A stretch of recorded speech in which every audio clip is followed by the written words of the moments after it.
2016 में यहाँ कुरुक्षेत्र में एक human welfare credit and thrift cooperative society के नाम से यहाँ एक ब्रांच ओपन हुई थी, जिसके पहले ब्रांच मैनेजर थे मनोज।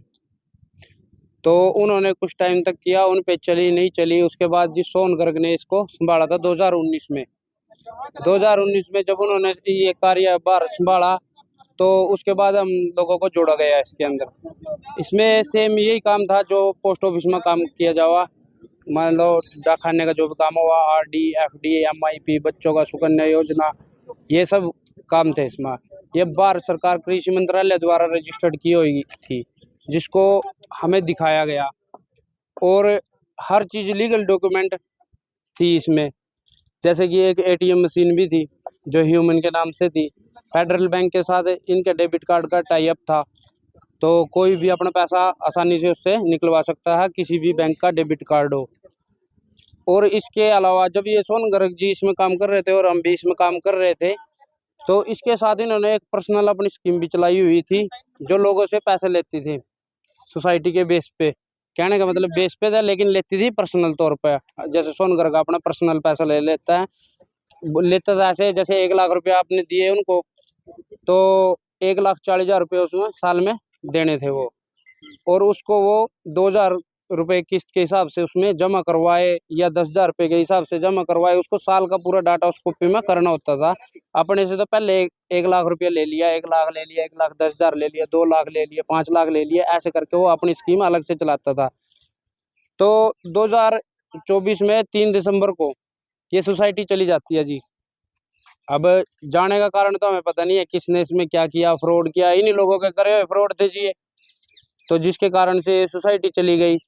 तो जो पर्सनली पैसा था उसके लिए हमने बोला भी भाई हम आपकी कंप्लेंट करेंगे, तो उसने सबको ये बताया अभी मैं आपका ये पैसा दे दूंगा, ठीक है जी। उसकी लास्ट डेट थी अपने पास 30 दिसंबर की थी, सॉरी, ये 2025 की।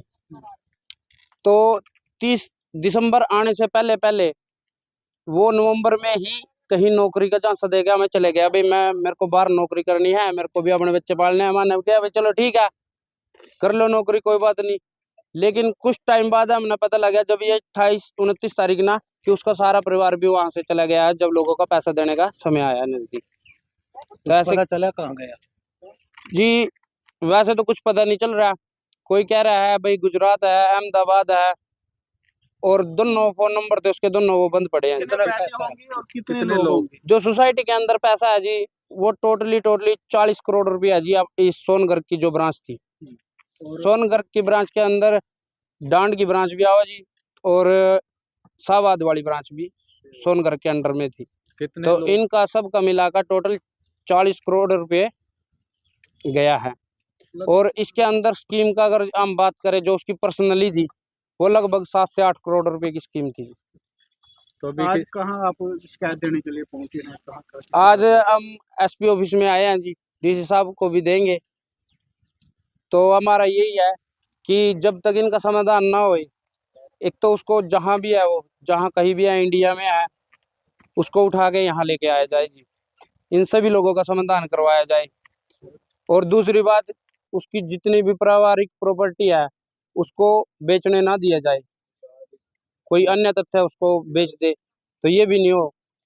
और दूसरा, उसको बाहर जाने से भी रोका जाए जी। आपका नाम क्या? मेरा नाम प्रिंस कुमार है जी, कहाँ के रहने? मैं तिगरी खालसा का रहने वाला हूँ।